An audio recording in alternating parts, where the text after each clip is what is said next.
¿Sabían que el paracetamol es uno de los analgésicos más seguros y consumidos en el mundo con eficacia comprobada por más de 60 años?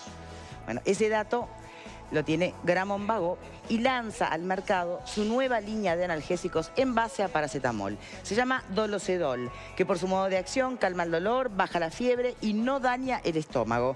Consulta en tu farmacia por esta completa línea que viene en presentaciones de 10 comprimidos, frasco familiar por 50 comprimidos, con tapa a prueba de niños. Dolocedol, eficaz para el dolor, seguro para tu salud. Mira. Calma el dolor y baja la fiebre sin dañar el estómago. Gramón Vago desarrolló el nuevo Dolocedol. Paracetamol, un analgésico seguro de calidad probada. Dolocedol, también en frasco familiar de 50 comprimidos. Eficaz para el dolor, seguro para tu salud. Muy bien, vamos a proponer, para aprovechar a la presencia del expresidente, ¿les parece cada panelista formula la pregunta que le parezca? Ale, empiezo por vos. Cuando el doctor Sanguinetti regresa de algún modo, protagoniza un hecho político simbólico de altísima importancia. Convocan el Parlamento a los senadores Lacalle Pou y Larrañaga y él les dice, tenemos que charlar. Él se transforma semánticamente en el conductor de la oposición. Dicho esto, pregunto, si uno repasa la historia de lo que ha sido el vallismo y su propia trayectoria política, doctor, y uno repasa la historia de lo que ha significado el Partido Nacional y en particular el herrerismo, desde la perspectiva histórica, diría ideológico, hay notorias, grandísimas diferencias. ¿Por qué aún así la ciudadanía todo tiene la convicción de que herreristas y vallistas en una segunda vuelta voltarían juntos? Dos cosas. Primero, yo no convoqué a nadie, porque no tenía autoridad para convocar. Yo no iba en nombre de mi partido, del comité ejecutivo, de nadie. Simplemente llamé y pedí audiencia. Hablé con uno, hablé con otro, les dije que me parecía bueno que nos reuniéramos todos, que estuvieran los dos y que habláramos. Y ahí les planteé, sí, la idea de que, más allá de las diferencias que tenemos y que sabemos dónde las tenemos, intentáramos un gobierno de coalición, cosa que no es nuevo. Cosa que no es nuevo. En nuestra segunda presidencia, ¿cómo hicimos la reforma de la seguridad social? ¿Cómo hicimos la reforma de la educación? ¿Cómo batimos la inflación para llevarla después de 50 años a un dígito? Porque teníamos un sólido gobierno de coalición en aquella época con el Partido Nacional presidido por el doctor Volonté, herrerista, con el cual teníamos y tenemos diferencias, pero nos pusimos de acuerdo en esas cosas, que es lo que les propuse a ellos. Digo, señores, nos tenemos que poner de acuerdo en esos puntos sustanciales que son los que hoy además nos están distanciando del gobierno, porque no es por casualidad, no es por acaso, como dicen los brasileños, que nosotros creemos que Venezuela es una dictadura y la mitad por lo menos del gobierno o más que piensan que es una democracia, sin partidos opositores ni diarios, pero una democracia. Por resumir en una sola frase lo que son las distancias. Entonces, el tema de la política exterior, de la inserción internacional de la economía nacional, el tema de la educación, el tema de la seguridad, parecería que pueden ser escenarios de acuerdo, como ya fueron en otro tiempo, ¿no? El propio sistema de seguridad social, que lo reformamos entonces, dio muchos resultados, para mí extraordinarios, porque se salvó el sistema. Hoy, desgraciadamente, está de nuevo comprometido. El propio colega Mujica dijo ayer o anteayer que hay que cambiar el sistema de seguridad social de nuevo, porque se cambió para mal, se cambió para atrás. Ese es otro tema. Pero en todo caso creo que hay zonas de coincidencia. La diferencia ya sabemos dónde está. El concepto del Estado es distinto, el concepto de las empresas públicas es distinto, el concepto de la República laica es distinto, por no seguir enumerando cosas.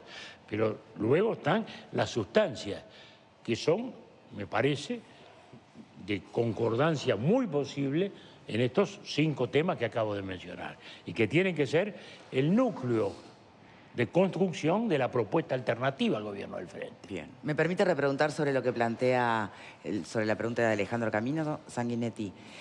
Las alianzas, ¿no?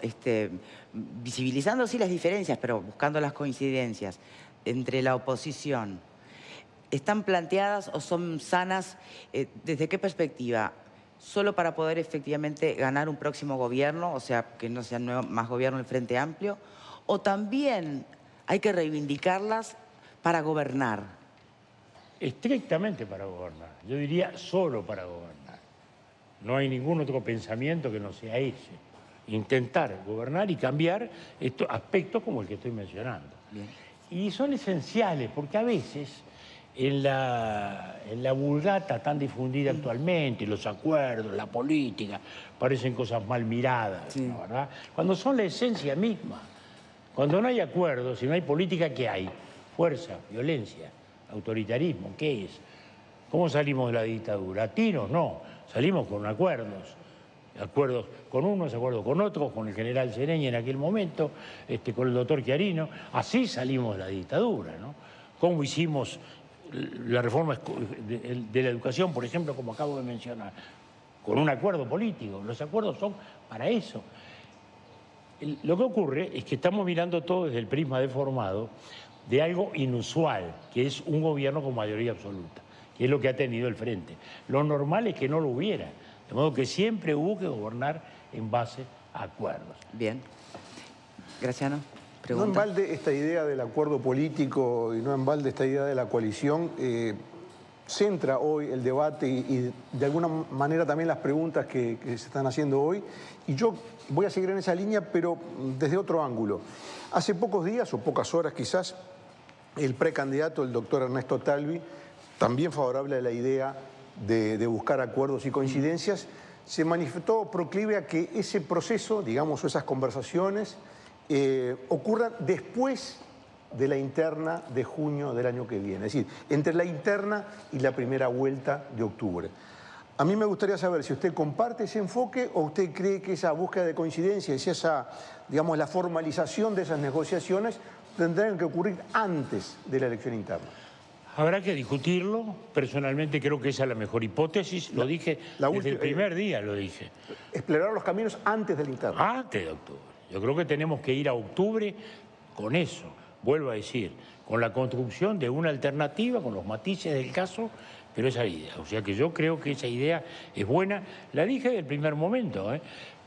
Eso no quiere decir que esto sea dogma, porque justamente la plasticidad de la táctica es esa. No, pero me refiero, ¿usted es partidario de que las conversaciones se inicien después yo creo de la interna sí. o antes? No, pero una vez que están, una vez que tenemos la interna, una vez que tenemos los candidatos, bueno, vayamos a octubre a decirle a la ciudadanía con verdad que estamos trabajando no para un gobierno colorado, o no para un gobierno blanco, o no para un gobierno del Partido Independiente, sino para un gobierno de una coalición que estamos intentando construir. Esto en Europa es muy común porque el sistema es parlamentarista. Acá también era común. Lo que ocurre es que, vuelvo a decir, como en los últimos años ha habido mayoría absoluta, los gobiernos no han funcionado sobre la base de acuerdos. Pero son fundamentales los acuerdos políticos, imprescindibles para gobernar. Más cuando hay que enfrentar situaciones complejas, situaciones difíciles, como todas estas que hemos mencionado. De modo que yo creo que está bien, por allí se puede caminar. Bien. Alfredo. El Partido Colorado tiene, estigma o no, el epíteto hoy es la derecha dentro del espectro político. Usted vuelve a la vida activa política y usted muchas veces habló de socialdemocracia, del vallismo. El vallismo lo perdieron en gran medida con el Frente Amplio. Los votantes, la baja del Partido Colorado se fue en masa al Partido Colorado. ¿Cómo pueden recuperar eso si es que pueden? No el vallismo que quedó en nosotros. Bueno, pero los votantes vallistas se fueron por ahí, evidentemente. Algunos. Primero, bueno, las diferencias son bastante grandes. Está bien, está bien. Primero, ¿cómo hace para recuperar a esos vallistas, esos votos vallistas que... Y segundo, van a ser el tercer partido sin duda.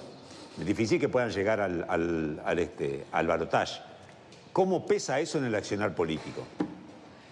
Mire, la primera cosa, la recuperación del vallismo se basa justamente en la reivindicación de lo que significa el vallismo. Por ejemplo, en las políticas sociales. Nuestras políticas sociales que fueron la construcción del estado de bienestar uruguayo, que en el principio del siglo XX marcaron la diferencia con la Argentina, por ejemplo, que no tuvo ese proceso reformista y que terminó luego provocando el movimiento revanchista, que fue el peronismo, esa esencia, ese sentido, es el que nos siguió definiendo siempre en las políticas sociales, que fueron totalmente distintas a las del Frente Amplio. Las del Frente Amplio que han fracasado. Las políticas sociales nuestras están a la vista. Los centros CAIF, por ejemplo, en la primera presidencia, las escuelas de tiempo completo en la segunda presidencia, etcétera, etcétera. Toda la reforma educativa es esencialmente ballista, porque es un proceso de transformación de la enseñanza pública al servicio de los más necesitados. Yo diría que la etapa de los contenidos venía después. Lo primero era eso. Y bueno, evidentemente el Frente logró instalar la otra idea, de que realmente ellos iban a tener políticas sociales mejores, monetizaron las políticas sociales, es decir, las alejaron de los bienes públicos. ¿Qué quiere decir esto?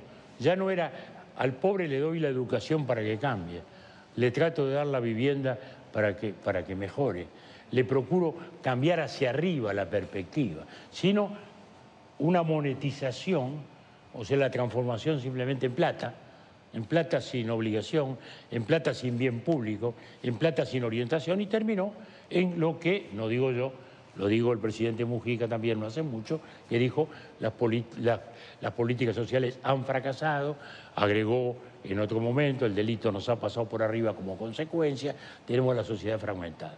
De modo que, bueno, nuestra apuesta es esa, nuestra apuesta es justamente a reconquistar ese espíritu y mostrar esto que son realidades, ¿no? Porque no son entelequias, ¿no? La reforma de la educación, por seguir con el ejemplo, no es una entelequia. Y justamente quien estuvo en contra de todo esto fue el Frente, ¿no? ¿Verdad? Bueno, entonces, lo de derecha e izquierda, sí, bueno, son simplificaciones que se hacen, pero creo que son esencialmente distintas, ¿no? Porque pensar que es alguien de izquierda, o que se presume de izquierda, alguien que diga que Venezuela es una democracia, creo que estamos en una distancia más grande. ¿Y qué pasa?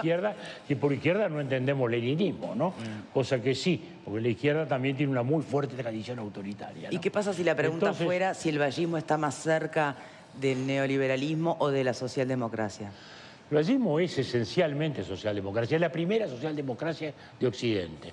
Todavía no había una socialdemocracia gobernando en Europa cuando sí la hubo acá. Esa es la tradición. ¿Quién construyó, digamos, el Estado de responsabilidad social que conocemos? Bueno, lo construyó el vallismo. Ese es el imaginario colectivo. También es verdad que nosotros pagamos un muy fuerte tributo en aquel momento, una situación coyuntural como fue la crisis, ¿no? Y en el Frente Amplio ahora se ha producido un cambio cualitativo muy importante, es la declinación del grupo de Astori, la declinación de Astori mismo, que pretendió ser candidato y que se le bajó el pulgar. Y la declinación de su grupo y el peso de su grupo cambia mucho los balances del Frente Amplio, porque ese sector moderado, ese sector de algún modo socialdemocrático del Frente Amplio, era justamente el que podía competir con el vallismo. El Partido Comunista no podía competir. Bien, pero el Frente no llegó por el astorismo a la presidencia. ¿No? Y otros sectores tampoco podían competir fácilmente. Ese sí competía directamente con nosotros. Y ese sector hoy ya no ofrece lo que ofreció en su momento. Yo conozco mucha gente, por lo menos alguna gente, digamos, que decía, no, mirá, el Frente va a ganar igual, yo voto a Astori porque entonces paran las locuras, si no, la cosa se complica, nos da alguna garantía. He oído empresarios que decían eso, ¿no? Y que votaban al Frente sin ser frentistas. Creo que eso es un cambio cualitativo. Y es un cambio cualitativo importante en el cual estamos instalados en ese debate. Sí, pero al punto de mover la aguja, porque históricamente sí. La mayoría del votante del Frente Amplio, por algo el MPP es la fuerza más grande, ¿no? Y bueno, y sí, y esta otra se está reduciendo y creo que parte de esa expansión nuestra o de esa recuperación nuestra está explicada por ese factor. En parte. Bien. ¿No? Vero. gustaría, creo que ha hablado bastante ya de este asunto de campaña, justamente de un tema que no está en la campaña. Un hecho reciente lo vuelve a traer sobre el tapete. La semana pasada fallecía Luisa Cuesta, dirigente de Madres y Familiares, que hizo gestiones desde el 85 con todos los gobiernos. Me gustaría consultarle si, bueno, una mujer que muere sin saber el destino de su hijo, sin verdad y sin justicia para con el caso concreto, ¿es que los uruguayos tenemos que darnos por vencidos en ese tema? ¿Por qué ese tema no está en la campaña electoral? ¿Cómo vivió usted, un hombre de primera línea en la historia? Es un tema tremendamente doloroso, es un tema penoso, son desgracias que a veces le ocurren a las sociedades cuando se confrontan, cuando se llega a la violencia, cuando se llega a la intolerancia. Y estos son, sin duda, yo como no voy a entender el sufrimiento de la gente que no tiene lo elemental, ¿no? Que es la posibilidad de saber lo que pasó con sus familiares, con sus seres queridos. Es una situación, sin duda, de una carga emocional muy fuerte. Todos, de algún modo, hemos intentado hacer algo. Naturalmente, ha resultado claramente insuficiente, ¿no, verdad? Porque han sido muy pocos los casos que se esclarecieron. De los 26 o 27 casos que había en Uruguay, se han esclarecido creo que 3 nada más. Y de los de Argentina, muy pocos, muy pocos. Nosotros, por ejemplo, intentamos en Argentina varias pesquisas y tuvimos suerte en una sola, que fue la niña Mariana Zaffaroni, la única que tuvimos suerte. Contratamos unos detectives porque había unos datos más o menos verosímiles y se llegó a encontrar a la niña. Fue el único caso que tuvimos éxito. Son cosas muy dolorosas que muchas veces pasan en los países después de las guerras o de los enfrentamientos y quedan esas heridas abiertas que solo el tiempo de algún modo va cicatrizando, pero que queda la marca queda siempre, ¿no, verdad? Eso lo vemos en todos los países, ¿no? Lo vemos en Estados Unidos, país que ha tenido guerras todo el tiempo, lo vemos en Francia, que todavía se discuten episodios, digamos, del gobierno de Vichy, de la ocupación alemana. En fin, son temas difíciles de reducir a términos legales o a términos políticos, porque son temas del sentimiento, y del sentimiento legítimo, producto a su vez de pasiones encontradas, ¿no? Pero jurídicamente... Entonces, eso es tremendo, por eso le digo, concretamente es muy difícil. ¿Y qué reflexión le merece las declaraciones de Mujica respecto a que el único camino sería la tortura? Bueno, Mujica dijo muchas cosas estos días, habló hasta de la tortura, ¿no? Por esas mismas, sí. Habló hasta de la tortura, y dijo que era el único camino para ciertas cosas, con lo cual provocó uno de esos revuelos que habitualmente provoca, ¿no? Y él siempre dice, cuando reventemos todo, esas expresiones que tiene, esto se terminará. Bueno, yo creo que son temas permanentes, hay que seguir, es muy difícil, la gente se va muriendo, los eventuales responsables. Efectivamente, ha habido una gran dureza de silencio en su momento del lado militar, es incuestionable. Y bueno, y se fue haciendo, ¿no? Jorge instaló la Comisión para la Paz, nosotros la apoyamos, le dijimos, está bien, metele para adelante, a ver si podemos avanzar. Bueno, se logró identificar, digamos, los casos, pero luego no se fue lejos en las pesquisas, sí, hubo algún éxito. Son temas realmente muy penosos, muy dolorosos, que de algún modo nos tienen que ubicar en una reflexión profunda sobre el valor de la tolerancia, sobre el valor de la convivencia, sobre el valor, digamos, de los límites imprescindibles de la discrepancia, porque ¿a dónde nos pueden llevar las pasiones, ¿no? Como dijo don Pepe cuando le cuentan que había sido herido de muerte a Aparicio Saravia, ¿no? Y don Pepe dice, pensar, porque miraba a la distancia, dice, eran los enemigos, ¿no? Y don Pepe, que estaba con don Pedro Figari presente, que es el que lo cuenta, don Pepe dice, qué barbaridad, dice, pensar que era un gaucho bueno y a dónde nos llevan las pasiones a los hombres. Bueno. Le propongo ver cómo viene la votación que hacíamos a través de nuestra página de Facebook. La votación cómo viene de nuestra página. Allí. ¿Qué pasa? ¿Qué dice? Bien. ¿Cree que con Sanguinetti como candidato del Partido de Colorado pueda pelear las elecciones en el 2019? Un 70% dice que sí. Un 30% dice que no. Eso sí que debe ser orquestado, ¿eh? No como los tabacaleros. Eso debe estar orquestado. ¿Algún comentario de verdad a propósito de este resultado? No, vuelvo a lo mismo, ¿no? Vuelvo a lo mismo. Que mucha gente piense que puedo hacer un aporte a la vida política. Naturalmente es halagador para alguien que llega a mi edad a este debate. Yo nunca he estado fuera del debate. Es más, hoy venía ahora en el auto pensando que usted tenía el libro La trinchera de Occidente. No lo tengo acá, pero en abstracto también lo podemos poner en pantalla. Ya reprochando... Ahí lo tiene, ¿ves? Se lo estoy reprochando ya a la editorial, que tampoco se lo mandó a Camino, que lo pidió hace una semana y tampoco se lo dieron. Ya de paso que nos lo manda todo. Yo lo recibí. Usted lo recibió. Bueno, yo venía pronto para un debate de Palestino, de Gaza, de todas esas cosas. Pero sí con tal vez una pregunta sobre el libro. Me van a decir esto, me van a decir lo otro. Y salimos por otro lado. Porque es cierto que es un libro que genera mucha... No, pero... candidato y que no hablemos de la candidatura. Encantado. Pero a ver, vamos a aprovechar los últimos minutos, porque no es un libro... ¿Usted cree que no me gusta? Genera mucha polémica este libro también. Si Israel es la trinchera de Occidente, ¿no? Un poco como usted lo plantea. Bueno, ¿Qué pasaría si Israel pierde poder en Europa? ¿Qué pasaría en Europa si Israel pierde poder? Bueno, eso es digamos, la culminación de un proceso. Porque hace 70 años nació Israel de una resolución de Naciones Unidas y nació el Estado árabe, nacieron los dos.